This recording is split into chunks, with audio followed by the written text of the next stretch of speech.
Hey, ladies and gentlemen, this is Carmine Sabia for Explain America, and Speaker of the House Mike Johnson just made an announcement that is going to rock Washington, D.C.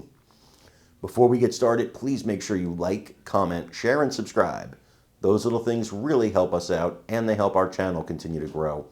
And if you're not watching us on YouTube, please check that address in the lower right-hand corner. It's youtube.com/@explainamerica.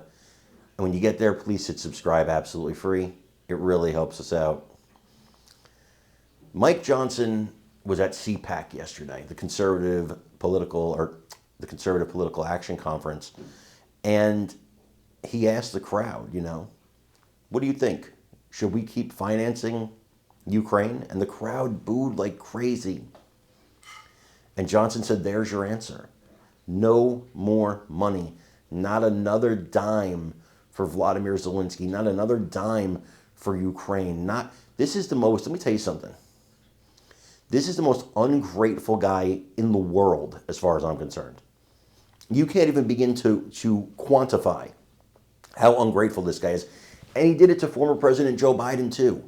Every single thing Joe Biden would give him, he'd go out on TV and be like, yeah, but we still need this, and we still need that, and we still want this.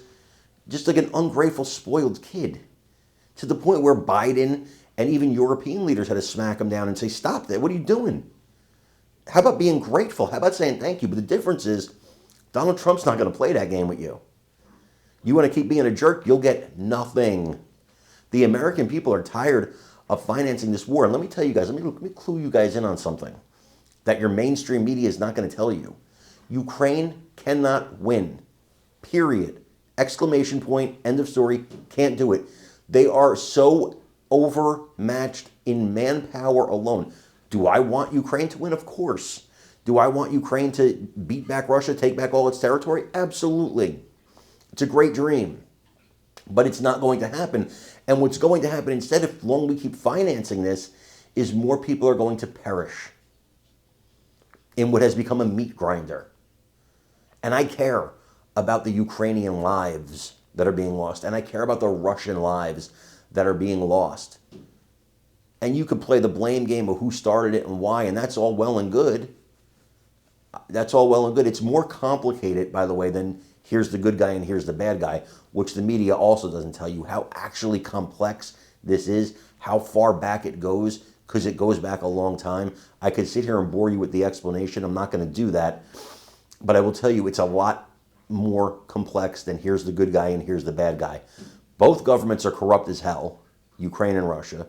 Both have solid points and things that they're angry about. I don't think an invasion was the right answer, but Russia felt like they had no alternatives left. They've tried negotiating for more than a decade, more than 2 decades. They've tried. NATO played a role in this. It's very complicated.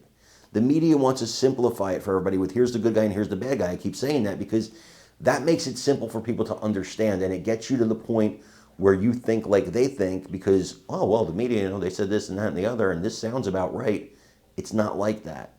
It's just simply not like that. It's very complex. As far as I'm concerned, you have 2 bad guys, and they're fighting each other, and we're spending billions on hundreds of billions of dollars. I want you to take a look at this video, though, and let me know what you think in the comments. In America, we hold presidential elections every 4 years. We did so during COVID. We did so during the Second World War. We did so during the Civil War. During the War of 1812, the White House was burned to the ground 3 months before James Madison was elected.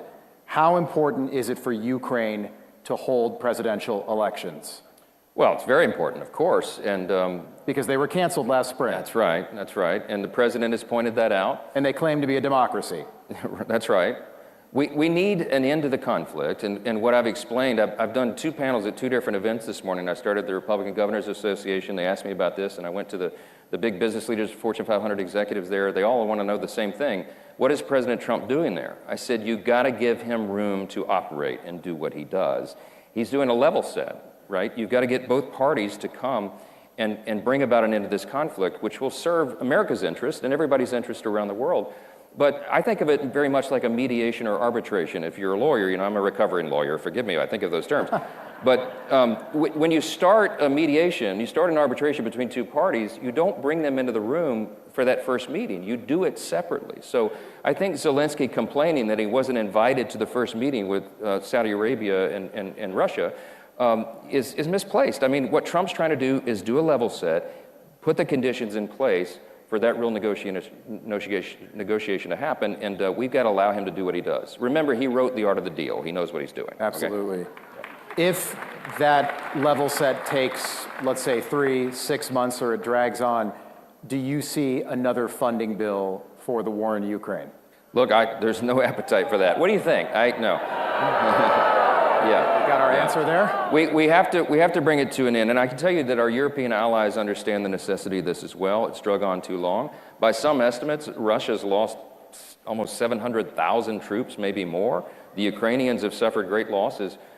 We have to bring an end to the conflict. President Trump is exactly right. It's time for it to end, and he is the brute force, I think, that can make that happen.